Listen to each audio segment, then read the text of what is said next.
Welcome to another episode of Fresh Corduroy. I'm your host, Craig Zolan. For many skiers and riders, avalanches feel like something that happens somewhere else, in the backcountry, far from lifts and groomers. But the reality is that avalanche risk, snow science, and decision-making affect far more people than we sometimes realize. Today's guest is Ethan Greene, director of the Colorado Avalanche Information Center. Ethan has spent decades studying snow, avalanches, and human behavior in the mountains, and his work sits at the intersection of science, education, and real-world decision-making. In this conversation, we talk about how avalanches actually happen, why experienced people still make mistakes, and how risk perception changes with familiarity, and what recreational skiers, even those who never leave the resort, should understand about snowpack, terrain, and winter conditions. This is a thoughtful, practical conversation, and one that I think every skier can learn from. Now, let's get some fresh corduroy.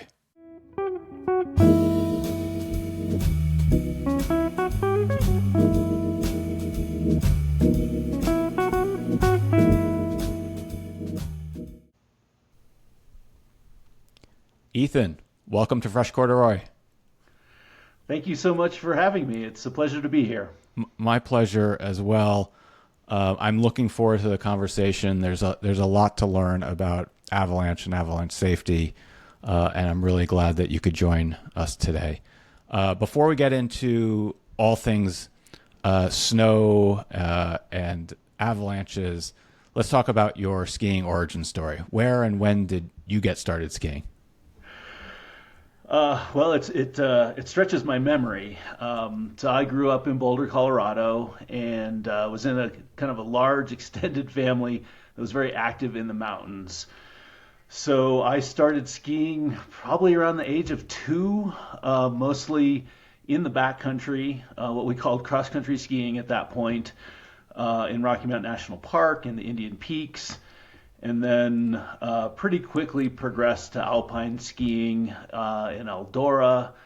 Mary Jane was a very common place for us to go, and Loveland Ski Area was sort of those three were sort of the most common places for us to ski when I was a kid.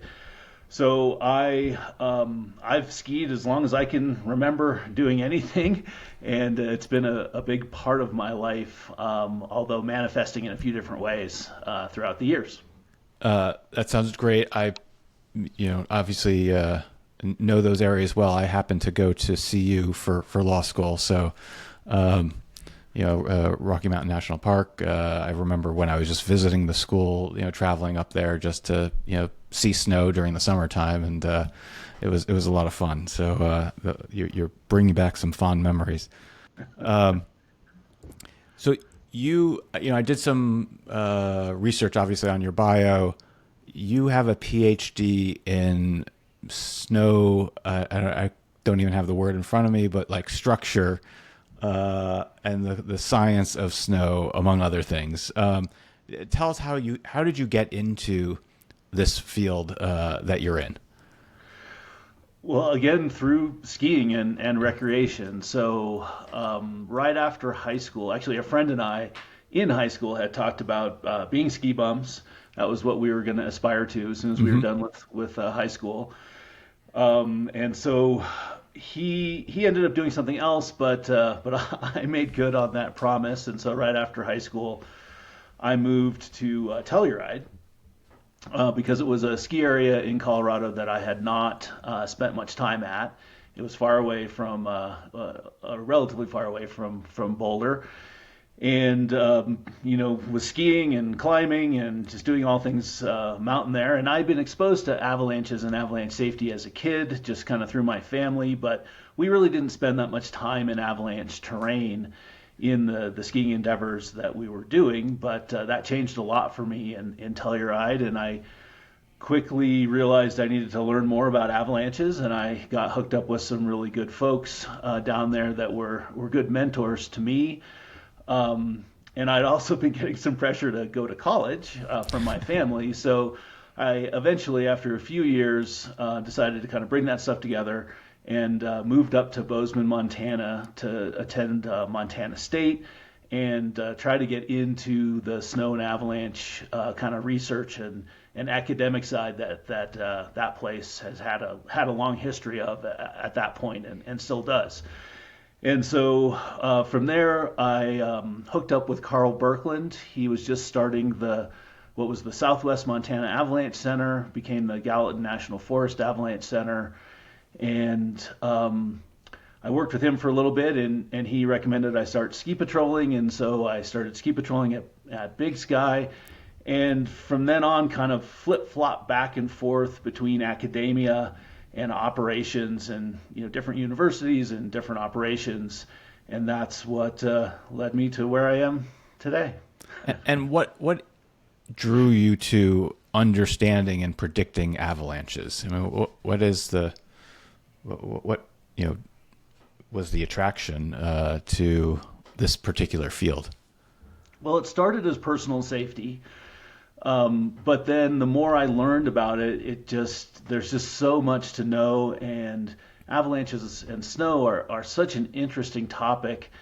And from an academic perspective, they really span a bunch of different disciplines. And so I think that was one of the things that really interested me about it is, there was all these different avenues to sort of pursue it. And I think, now working more in public safety, another part of that is this human side of communication. Like if we know something about avalanches, how do we apply it in the field? How do we communicate it to other people? And so it's really provided that lifelong learning opportunity for me of being able to identify different aspects of this work scientifically or otherwise, and pursue them and really just continue to learn and continue to be challenged. So, everything from like you said, I have a PhD where I did laboratory work on snow, to now, talking to people publicly and talking to everybody from kindergartners to graduate students to policymakers to emergency managers. Like there's just really a diverse set of challenges that's enough to keep you interested for more than one career. That's terrific. And you're now at the Colorado Avalanche Information Center. I think for anyone who's not in Colorado, they probably aren't aware of what the mandate of the organization is. So why don't you describe, I don't know if you use the acronym CAIC or if there's a pronunciation that's you use, but tell us what it is and what you do at the organization. We do use CAIC, so Colorado Avalanche Information Center. We're a program within the state government in the Department of Natural Resources, and our mandate is really pretty broad to reduce the impact of avalanches on the people in the state and the economy of the state. But the way that manifests mostly is as two kind of parallel public communication programs that stem from avalanche forecasting. One is for backcountry recreation. So all the backcountry areas in Colorado, we try to understand what the avalanche conditions are and provide summaries and information and data to the public so that they can make their own decisions in the backcountry to hopefully enjoy the Colorado mountains and come home safely. And then we also work very closely with the Colorado Department of Transportation to assess and forecast and mitigate the avalanche hazard to the state transportation system. So that's all of the state and federal highways. We do more than that with local governments and search and rescue and a bunch of other things, but those two things, backcountry forecasting and transportation forecasting, are the main parts of our program. That's it's interesting. It's not just recreation. The economic impact of avalanches can be significant if you close a highway, I-70, down for a few days as a result, or pick your other highway, whatever the case may be. And so I can appreciate why the Department of Transportation would want your resources as well. So let's start with some avalanche basics, right? What the foundation of of avalanche. And I know, and I've read, you talk about hazard versus risk. You want to either start with that or start with something else if that's not the best starting point for understanding the basics of avalanches. Well, it's not a bad place to start. The difference really is the hazard is the potential to cause harm. So whether there's something in harm's way or not, is there going to be an avalanche that could cause some damage? And then the risk is really, we can break it down into different pieces, but it is the actual potential to cause harm. So if you have a tree falling in the woods and there's nothing that it's going to hit, that's a hazard, but there's no risk. If that tree is going to fall down and there's a bunch of things that we care about, people, buildings, cars, what have you, that's where the risk comes in. And so for the backcountry part of our program, we're really talking about hazard. We're really describing the potential for avalanches to happen, and then you as a skier or a snowmobiler or a climber, what have you, you can decide where you're going to go and what kind of rescue gear you're going to have, and really try to manage your own risk. Whereas for the highways, we're really trying to manage the risk for the maintenance workers and the traveling public. Interesting. And what parts of hazard, I guess, can we not control versus the risk that we can? So I think you just touched on that, which is hazard is the likelihood of an avalanche occurring. And I don't, well, actually, as I'm about to say something, I realize I might be incorrect. So can we mitigate or manage that risk associated with whether an avalanche may or may not happen?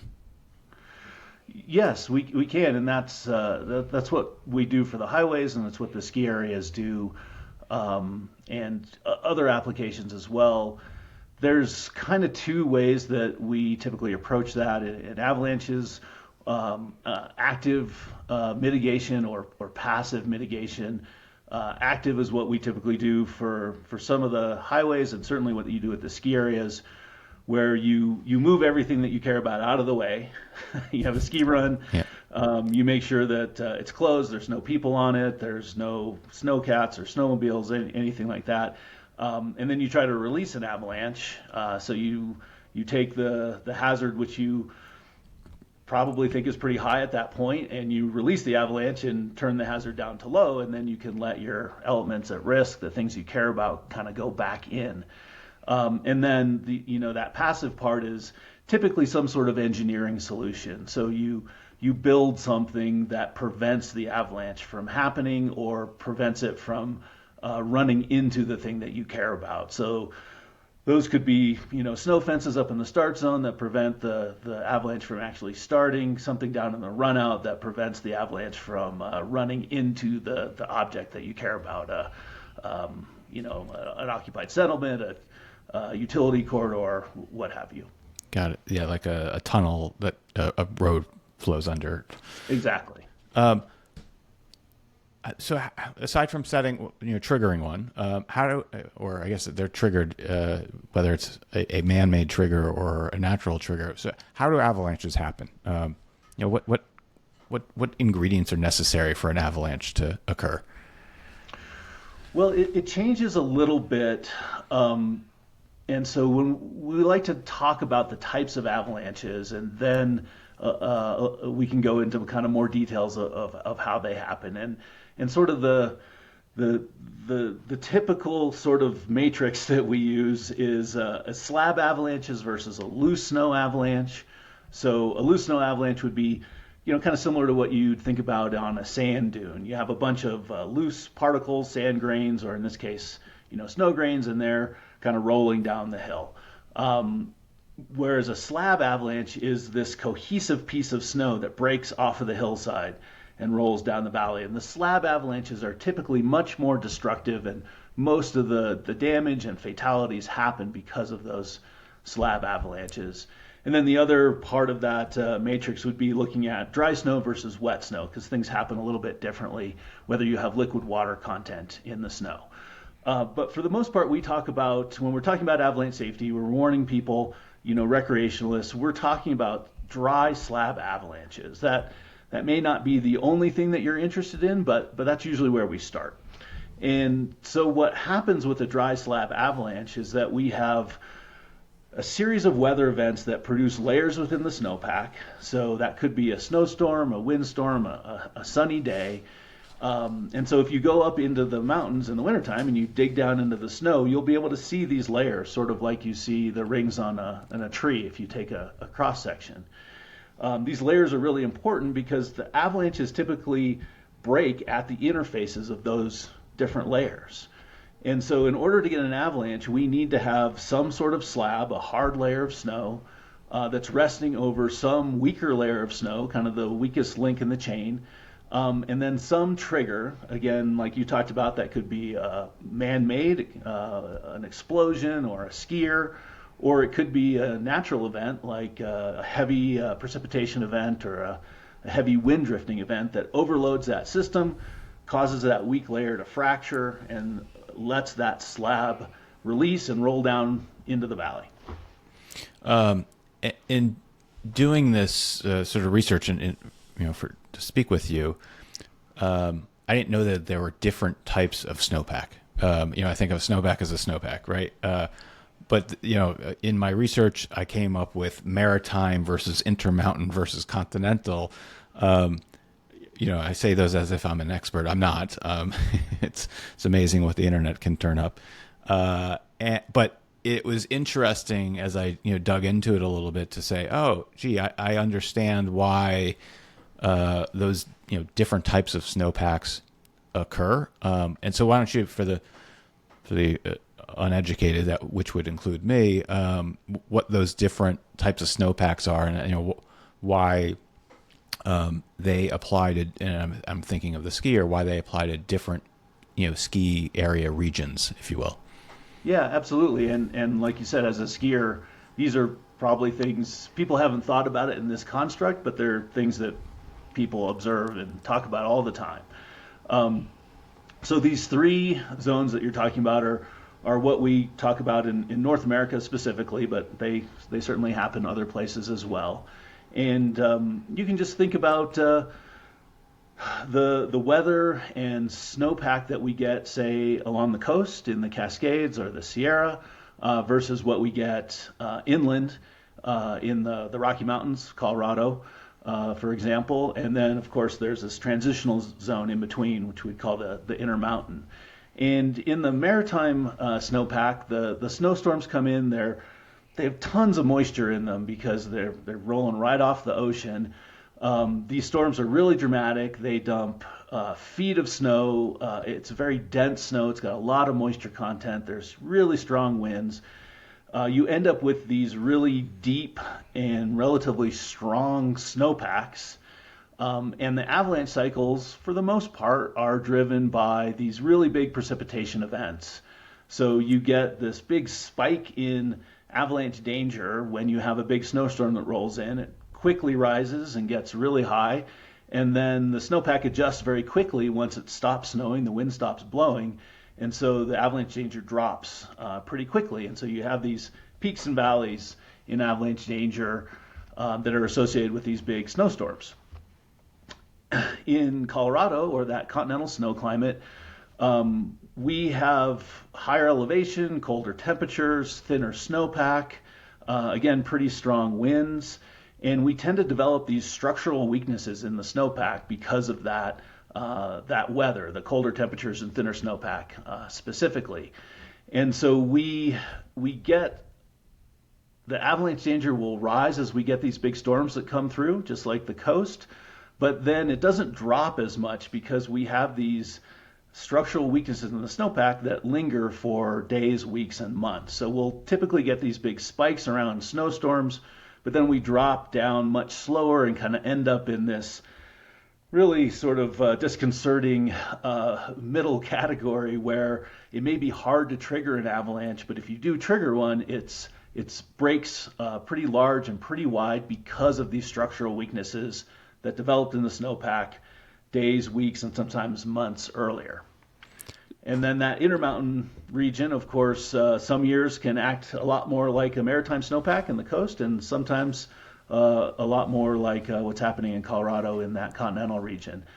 They tend to be more stable snowpacks, so you can ski on steeper slopes, but it's not always the case. And so you really need to understand how the weather that winter is progressing to be able to evaluate the avalanche hazard in that intermountain climate. And again, for the skier, whether they're inbounds or backcountry, where do they need to be thoughtful about where an avalanche might happen? In terms of slope, angle, other things that they should be mindful of as they go out for their day. Aside from, and I'm sure you're going to say, check the forecast. But the things for them to at least understand conceptually, where is there a higher risk than others? Yeah, it's a great question. And of course, checking the forecast is always a good idea, but we can start maybe a little bit more basic than that, which is just getting a little bit of education, just like you're talking about, just understanding a little bit about how avalanches happen. And a super important part of that is being able to recognize avalanche terrain. And the things that we talk about, you can sort of think about a big, like the ski area, some big hillside. There's the upper part of the slope that's typically fairly steep, and then kind of a transition to the valley bottom, and then maybe kind of a flat valley bottom. And if we look at that from an avalanche perspective, that steep part is what we call the start zone. That's where an avalanche is going to start. Once it gets going, it's going to roll down that valley. We would talk about that as sort of the track. And when it gets down to the low angle terrain, eventually the friction inside the flow is going to build up enough just to stop it, and we would call that the runout area. Most of the avalanches that kill people in North America are started by that person or somebody in that group, and that typically happens in the start zone. So recognizing avalanche terrain would be slopes that are snow-covered and steeper than about 30 degrees. A 30-degree slope is about a kind of a low-level black diamond at most western ski areas. And so when you're going into or underneath slopes that are 30 degrees or steeper, that's really when you need to start thinking about avalanche terrain. There's a few cases where, especially in Colorado, you might be able to trigger something from a lower angle slope or the flats, that runout area. But for the most part, when we're talking about avalanche terrain and thinking about avalanche safety, it's when we're getting into that 30 degrees and up to about 45 degrees or maybe 50-degree steep slopes. Is there a point at which avalanche danger subsides? You said up to 50 degrees. If the mountain is 60 degrees and you're underneath it, I don't know how many people are skiing 60 or 70 degree slopes. Is the risk mitigated because there's not enough snow to stick to that steep? Like what is the, what's the rationale or what's the explanation for, a top, 50 degrees in terms of slope angle? Yeah, you had it just right. It's, when we start to get onto very steep slopes in those snowstorms, the snow's piling up on that, and it tends to just sort of slough off in what we call a loose snow avalanche. Again, going back to that kind of slab loose snow split. So during a snowstorm, when you're getting that shedding off of those steep slopes, that can be pretty dangerous. Again, depending on what you're doing and what's below you. But we don't get the snow to build up into these thick snowpacks where we have those layered structures because of the snow is constantly shedding. So once we get over 50 degrees or, again, it depends on the snow climate, it could be steeper in some coastal areas, we tend to not see as many slab avalanches on those really, really steep slopes because we're not building up that thick snow cover that has layers in it. Got it. And as far as the runout's concerned, because, there's the thought that, well, I'm not on the slope. How far away? I mean, what you talked about friction and it's going to come to a stop. What is that distance that I need to be mindful of, or the person who may be cross country skiing or backcountry, just kind of touring, not on the slope itself, but be mindful of, you don't want to be below a steep slope that could be prone to avalanche. How far away does that, what does that mean in terms of distance? Yeah, it does get a little complicated because we can give you some ideas that are going to help you most of the time, but depending on the circumstances, avalanches can run out a lot further than we might expect. So, most of the time, if you're out in the flats, say a few hundred feet or something away from those steeper slopes, you're probably fine. We talk about runout angles, which would be, if you drew a line from where you're standing up to that steep part of the slope, and that if that angle is, say less than 20 degrees, we tend to think about that as being relatively safe, but that is, of course, kind of a hard thing for people to estimate. One thing that you can look at is the vegetation. So especially if you're in a place like Colorado or a lot of parts of the western United States where the valley bottoms are forested, looking around to see if there are thick trees around you or trees that don't have any branches on the uphill side. That would be an indication that avalanches do run out into that area, versus if you're in some very thick forest, you can feel very safe. This really does go back into your statement about checking the forecast. This is a really good example of why people should be checking the forecast, because the forecast center is going to describe if the conditions are ripe where you can actually trigger an avalanche from low down in the terrain, or if we're seeing avalanches that are running very far, much further than we might expect. And so that's a time where you could get that information and change your plans, based on what it says. You just mentioned, triggering the avalanche from down in the plains. I think of, when you see it on video of avalanches, someone is triggering the avalanche. They're there. It's a skier cutting across the steep slope. The slab separates and off it goes, and perhaps with the skier or the snowmobiler or what have you. That's sort of they're it's not remote. It's like they're triggering it at their feet. But I've heard of what you just described is what I think of as a remote trigger. How does someone trigger an avalanche remotely?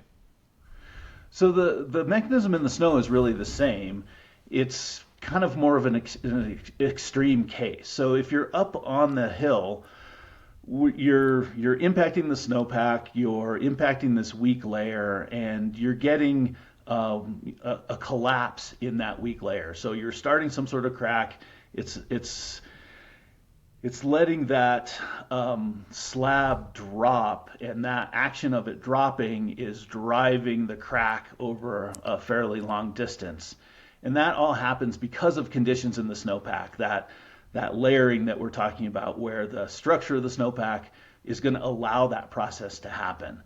Most of the time that happens in a pretty localized area like you're talking about. You need to be on the slope. You start it, this thing kind of around you breaks and then rolls down the hill. Under certain circumstances, we can see those cracks shooting over very long distances, in some cases, quarter of a mile or more. And so that's a situation where if that layering is continuous down into the flats, you may be able to start that crack in the flats and have it run up the hill and release an avalanche on that steep slope. We have the same process that happens and just gets contained in the flats. And so you may start that crack, it has this collapse and fracture process, and you can feel the whole flat area, the meadow around you, just drop, and you can hear this sound that we call a whoomp, because it's very disconcerting. It's like a low level thunder. That is the same process that starts an avalanche. It's just that when the snow is detaching from the underlying layers, instead of going down the hill, it's just dropping. And so that process, whether it's happening on the flats or on the steep slope, is the same. And under certain circumstances, it can connect. So rather than just releasing what's happening in a meadow, it actually shoots up the hill to where it's steep, detaches the snow from the underlying layers, and it rolls down. Yeah, that the woomph and the effectively triggering an avalanche on a flat surface. One, it's come up in the training that I have taken. It seems interesting to note that you could have effectively an avalanche on flat terrain, and the snow is just dropping the few inches or what have you to the ground. But also, obviously, that's a real warning sign. That is something someone should take note of and decide to turn around and go back to their car at the trailhead. Yeah, absolutely. I mean, we talk about kind of red flags or the most obvious warning signs of that hazard, the potential for avalanches. One would be if you see a recent avalanche. The conditions that form avalanches happen in patterns. We typically talk about location.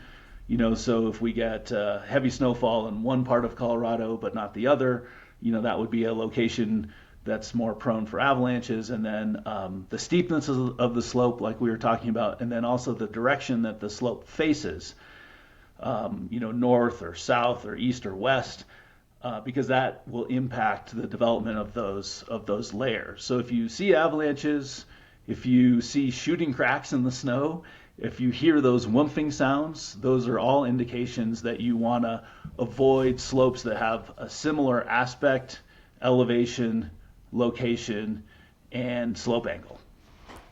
Yes. So let's talk about resorts and ski patrol. I'm glad you were a ski patroller at one point in your career. What is the behind the scenes work of ski patrol or others to mitigate avalanche danger within the resort boundaries here in both in Colorado and within the U.S. and North America more broadly? So in the U.S. and North America, we look at ski areas in terms of the boundaries of the ski area. So within the boundary of the ski area, this operating area where the ski patrol is going to take responsibility for managing the avalanche hazard, they do a fair amount of mapping, just identifying those pieces of terrain where avalanches could happen. This would produce typically an avalanche atlas, where we have like a list of places that the ski patrol thinks are going to produce avalanches. Then from there, each winter, they're tracking what's happening in the snowpack, looking for these layers, assessing how easy it is for avalanches to get triggered on these layers, and then going in and doing active mitigation when they feel like it's warranted. And so it's this season-long process. It starts before the snow falls, and just in terms of mapping the terrain and understanding the terrain. And then as the snow falls, it's tracking the avalanche conditions and then stepping in to mechanically change the snow, oftentimes with triggering avalanches, but it could be something more like using snowcats or boot packing to disrupt those layers, and with the whole idea of reducing the avalanche hazard so that it's not going to harm their clients, but also providing this quality ski product, because that's why people are there. You want to have good skiing. So it's this balance of safety and good skiing that the ski patrol is trying to strive to produce for everybody. Yeah, and I think it should be noted that while rare, avalanches within resort boundaries do occur, and I did. This is serious stuff. This is perhaps one of the more serious topics I've addressed. We're talking about life and death, and there was a fatality inbounds, not this past season, but the season prior. Not in Colorado, unfortunately for you, but in California, as I recall, and in fact, just this season in Europe, in Solden, Austria, there was a inbounds avalanche that occurred maybe 3 or 4 weeks ago as we record this. So I guess the what I'm saying, and maybe you can highlight it a bit more, is that just because you're in bounds in the U.S., you shouldn't take for granted that there is zero avalanche danger. Yeah, absolutely. I think those are all really good points. And there's some details within the couple of stories that you told that I think are probably important for people to understand. The first is that the ski areas that expert skiers like have lots of steep terrain, and hopefully they also have a lot of snow. And so that means that there's a lot of avalanche potential, and there are a lot of avalanches that happen at those ski areas. Hopefully they're happening when the ski patrol has closed those areas and oftentimes are releasing them, so not when they're open to the public. And so the most important thing for people to do to stay safe from avalanches when they're in these operating ski areas is obey the run closures. Stay out of the places that the ski patrol is working, and then enjoy them when the ski patrol has opened them up for folks. The other is talking about how ski areas are managed in Europe versus in North America. In Europe, they don't draw circles around the terrain and have these operating areas that are treated in the same way they are in North America. They have this on and off-piste nomenclature where the ski patrol is really providing that same level of safety for those on-piste areas, but those off-piste areas are much, much closer, or really should be considered as backcountry areas in North America, where you really need to be responsible for yourself in terms of making decisions and having avalanche rescue equipment and things like that. And so this accident that you talked about that happened, I guess, a couple weeks ago, that happened in an off-piste part of the ski resort. So it's not a place where the ski patrol was providing the level of safety that they would for those on-piste runs. Got it. And the one, I don't know if you know the particulars, the one a couple of years ago, I think it was at Palisades, was that somebody ducking a rope, or was it just the wrong place, wrong time, bad circumstances? I don't remember the details of that. I think it was a recently opened area, but I really don't remember. There are reports of avalanche accidents on our website. We're sort of the storing house for avalanche accident reports for the whole United States. So somebody could go to our website and find that accident. And I think, from a broad sense, what you described is a really good thing to consider. The ski patrols at these different ski areas have pretty sophisticated avalanche safety programs, and their safety record is quite good, and they do a really good job. But we are talking about natural hazards, and these are really hard things to control. So even though the safety records are quite good, there still is a chance that if you're in a ski area, there could be an accident, and that's something that everybody should really understand when they're trying to decide where they're going to go on vacation and what they're going to do during that time. Yeah, I did pull some of those stats, so not to be Debbie Downer here, but for 24-25 season, there were 22 deaths in the U.S. In the season prior, 23-24, there were 16 deaths. I quickly glanced at where they were, what they were. But by and large, it was backcountry skiers and/or snowmobilers. Like I said, there was only one of those was in quote inbounds at a ski resort over the past 2 years. But still, that's 23 and 16 too many in each of those respective seasons. Yeah, absolutely. I think in the U.S. the average is around 26 per year. But the ones that are happening inside ski areas are relatively infrequent, so not happening every year, and certainly happening at a much lower rate than what we're talking about in the backcountry. And if you look at the skier days for avalanche accidents, I can't remember what the statistics are, but again, it's quite low. The ski area safety record when it comes to avalanches are quite good across the board. And I'm based in the East. we don't think of avalanches occurring that much here, but it has happened, and both at ski areas, Sunday River, Sugarloaf in Maine, and even smaller areas in upstate New York like Holiday Valley and elsewhere, where strange weather patterns, a lot of man-made snow, warm temperatures, and then a cold, they all cause ripe conditions. So it can happen, perhaps not as frequently as it does in Colorado and elsewhere. But yeah, that's absolutely right. It can happen anytime you have snow on a steep slope. It happens much less frequently east of the Mississippi. Yeah. I guess that's one thing we have going over Colorado. Perhaps the only thing. No, I just say that, but all perspective. Yeah, exactly. So you mentioned gear, and I mentioned before we started recording, I'm going to ski in Europe for the first time in my life. And I do plan on going off-piste. I will seek out terrain that isn't groomed. What is the gear that one should have, whether they're in Europe skiing off-piste or skiing backcountry?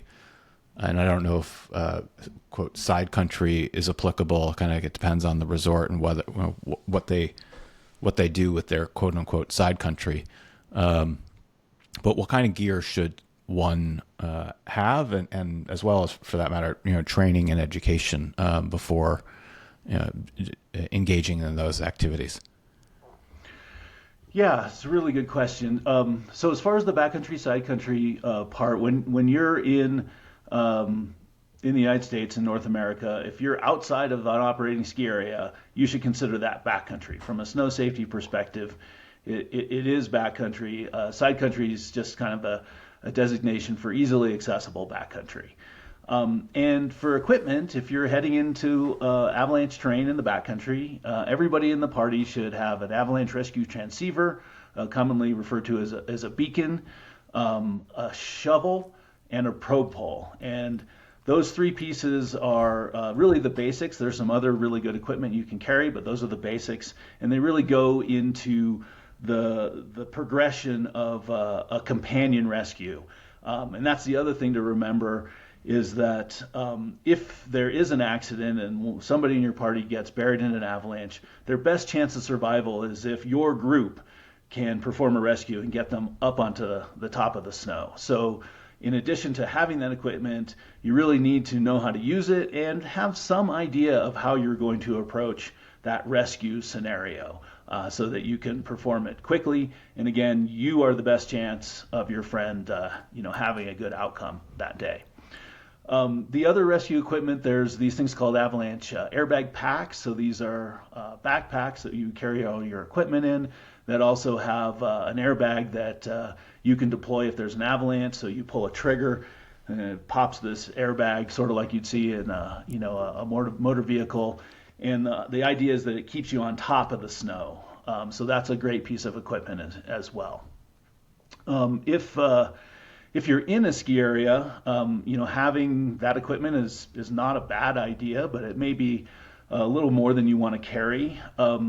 Another option is to have equipment that has a Reco reflector on it.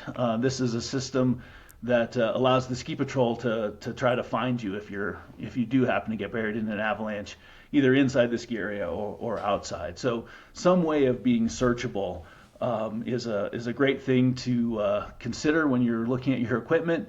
And typically a Reco reflector or an avalanche rescue transceiver are the most common ways of being searchable. Yeah, I've had jackets that had Reco reflectors in them.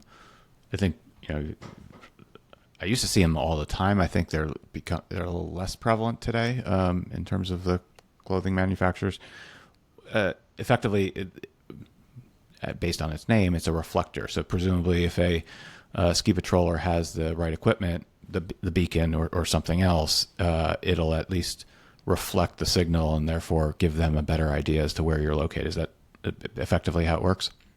Yeah, that's right. It doesn't operate on the same frequency as the beacon, so they need a specific tool to find Reco devices.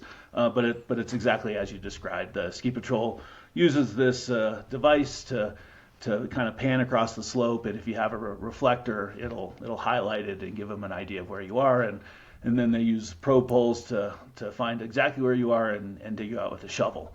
The other ways that the ski patrols will look for folks is with avalanche rescue dogs. So that's another great tool that the ski patrols have. But the better you can make yourself searchable, the better chance of you getting dug up first.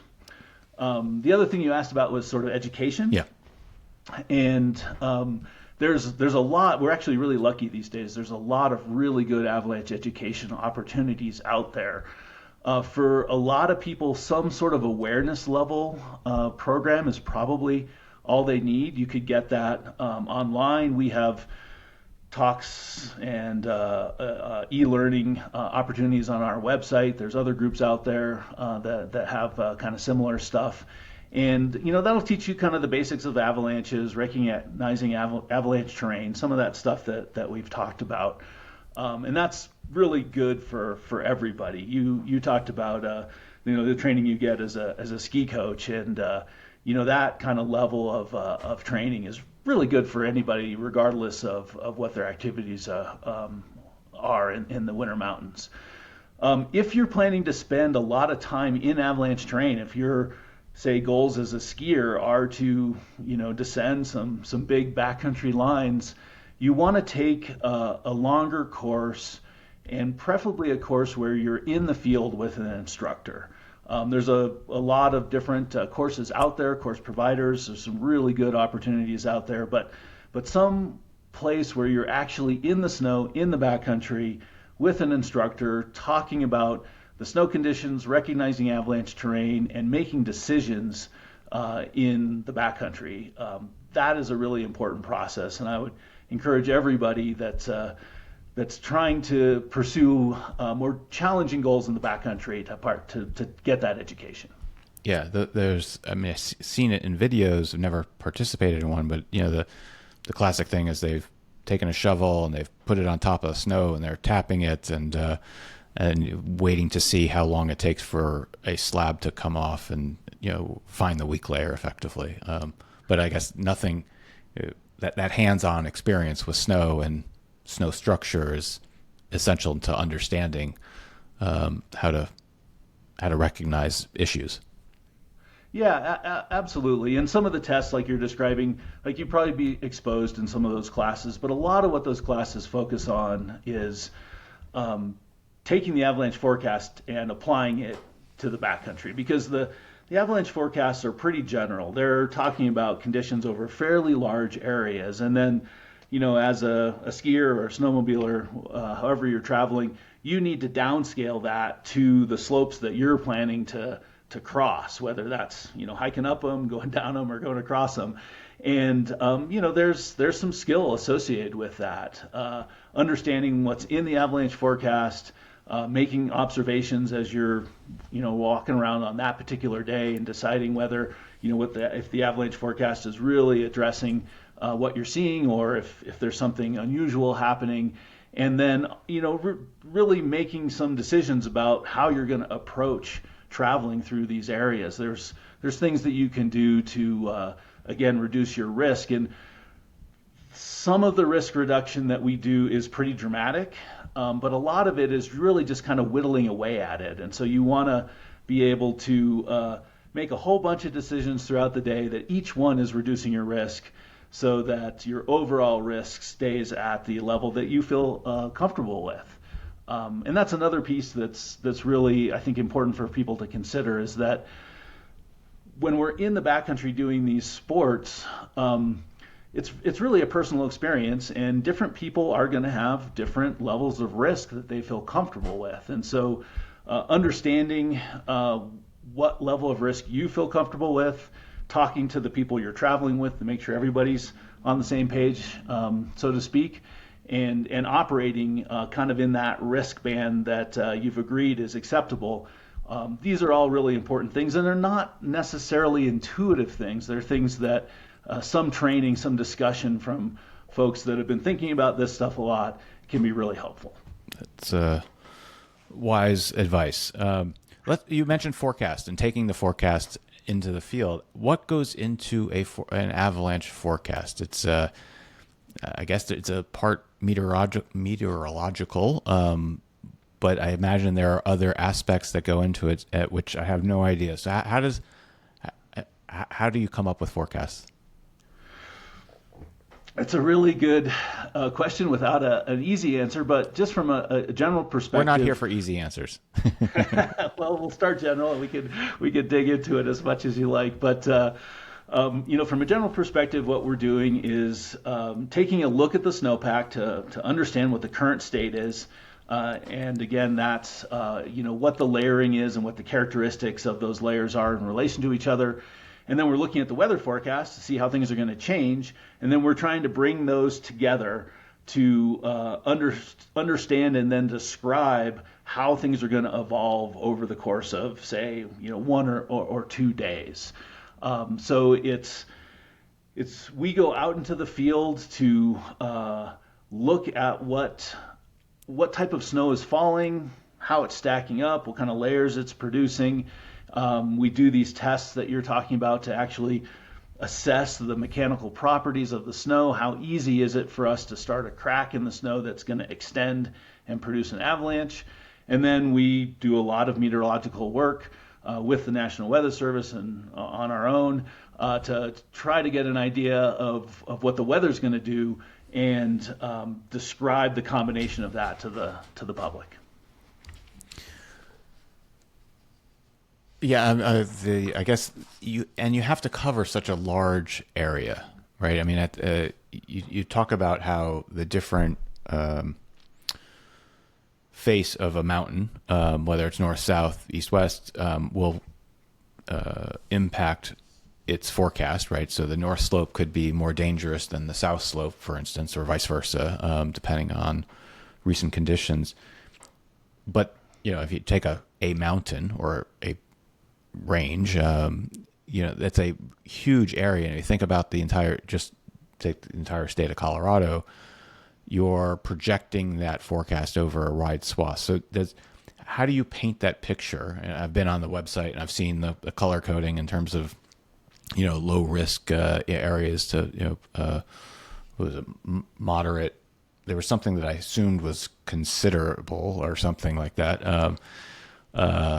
High and extreme, I think, were the various categories. You nailed it. Terrific.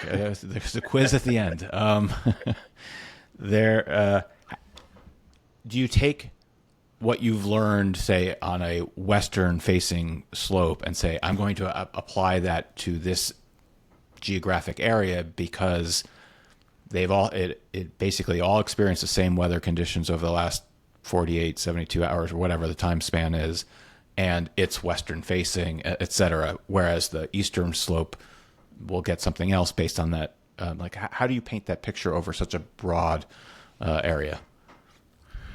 Yeah, that is absolutely the tricky part. And a little bit of this is different from the backcountry versus transportation perspectives, because for the transportation perspective, it's a little bit closer to a ski area where we identify the avalanche paths that can impact the roadway, and we really focus on those.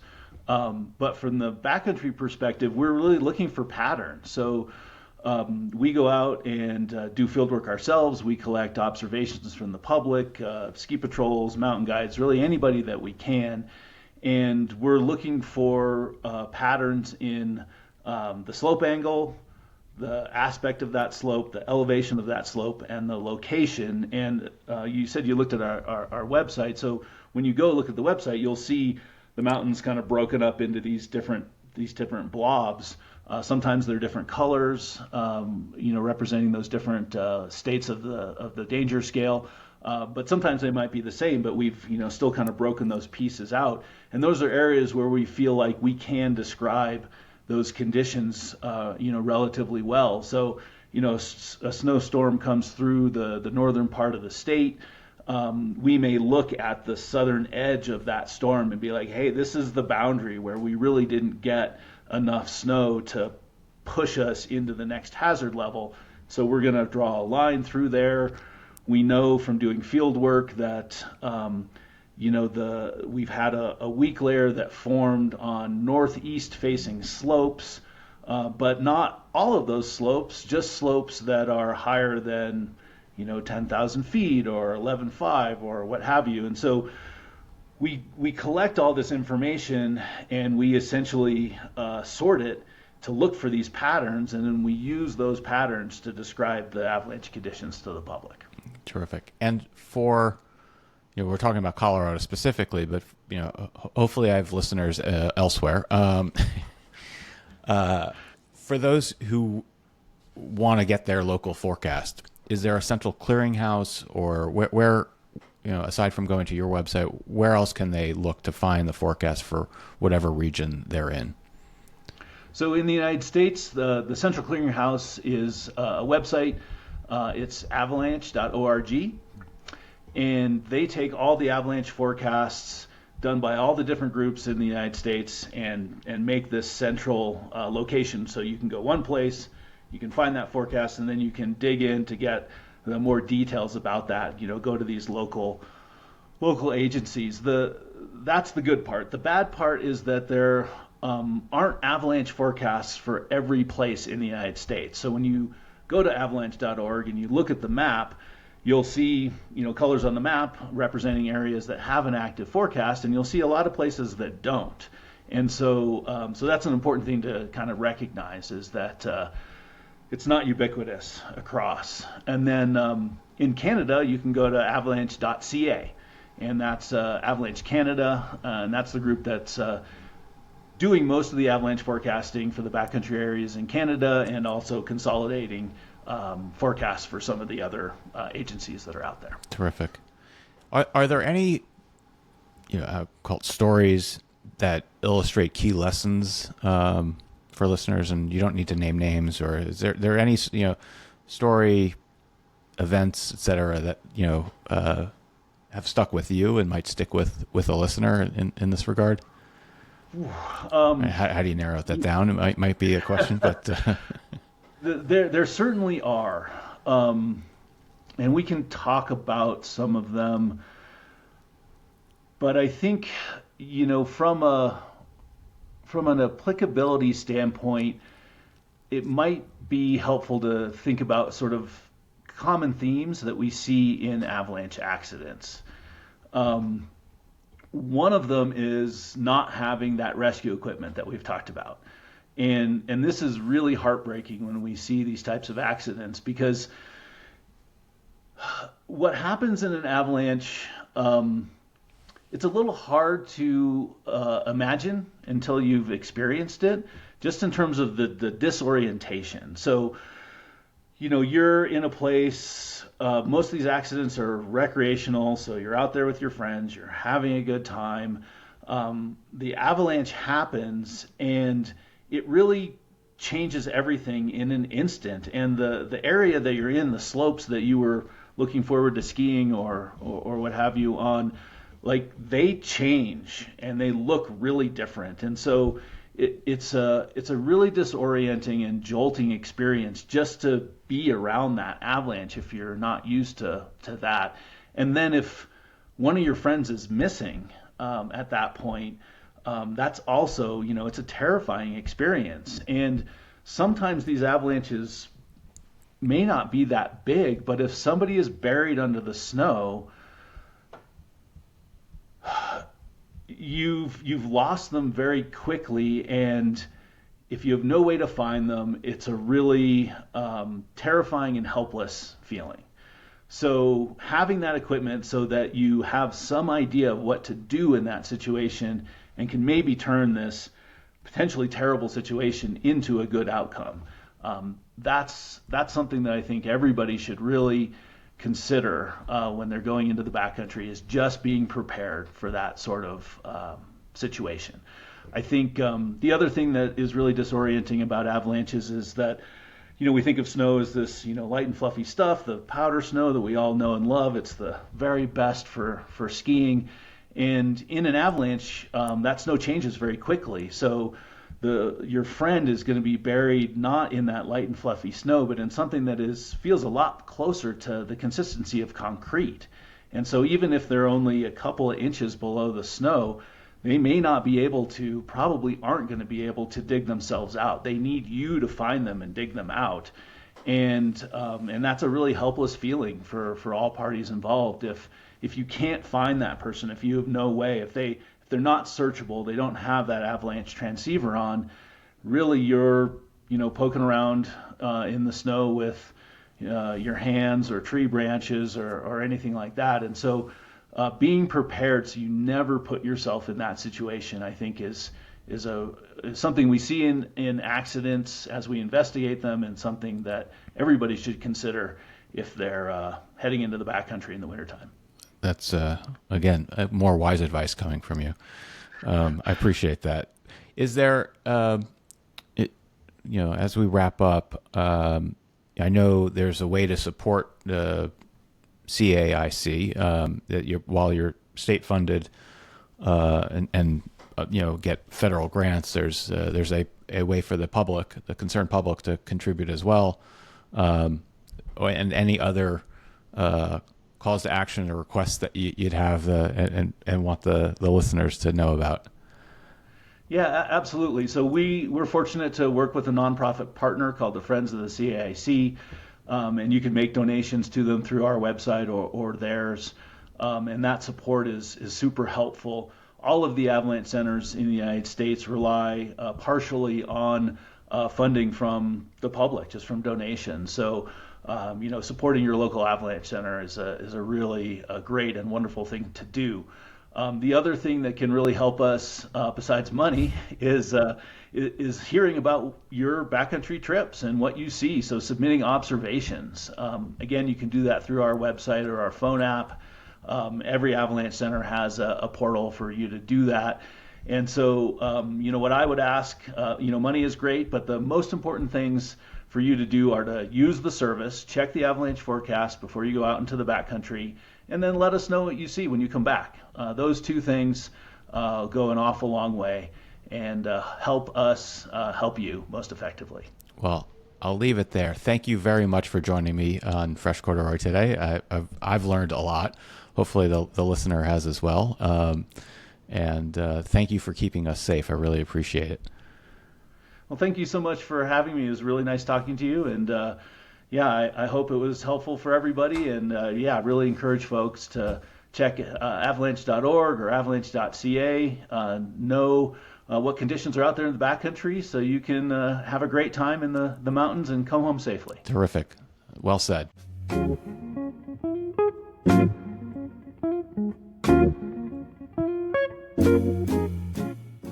Thanks for listening to Fresh Corduroy. If this conversation got you thinking, I'd love to hear from you. Drop a comment, share what stood out, or let me know what topics you'd like us to explore next. And if you found this episode valuable, please consider following the podcast and sharing it with a friend who loves skiing as much as you do. Theme music for the show is by Craig Zolan. I'm Craig Zolan. Thanks for spending some time with me, and I'll see you on the next episode of Fresh Corduroy.